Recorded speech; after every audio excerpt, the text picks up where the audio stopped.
Все. Быстро не надо, потихоньку. Assalomu alaykum, bizni ko'rayotgan obunachilarimiz, Boltniki fasad plitkalarining ishqibozlari. Mana so'nggi obyektimiz Ohangaronda ish boshlagan edik. Obyektimiz 100 kvadrat joy bo'ldi. Fasad plitalariga sariqqa mokriy berdik, so'kiliga bisiki mokriy berdik. Fasadli plitalarimiz mana shu ko'rinishda chiqdi. Fasadli plitalarning bir tomoni bemalol operator yaqinroq keling. Fasad plitalarimizni mana bemalol suvda yuvsa bo'laveradi. Mana so'killariga suv sepib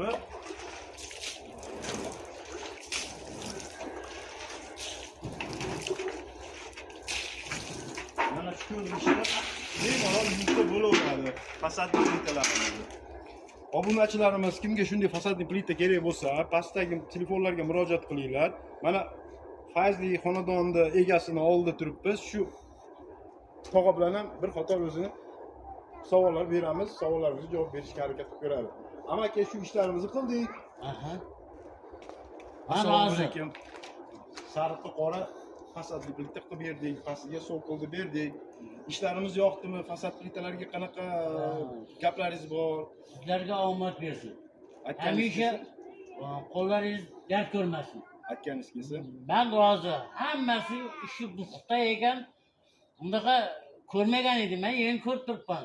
Ustalardan rozimisiz? Ustalardan mingdan ming roziman. Ustalarning ishi yoqdimi? Qilgan ishlari? Yoqdi menga. Tavsiya qilasizmi? Shu fasadli plitalarni qolganlarga ham tavsiya qilasizmi? Men hammaga tavsiya qilaman.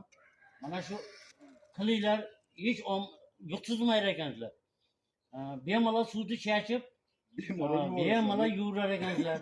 Uying cho'kmaydi.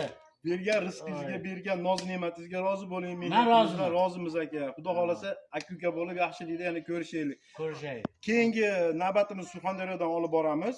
Surxonni ko'rishguncha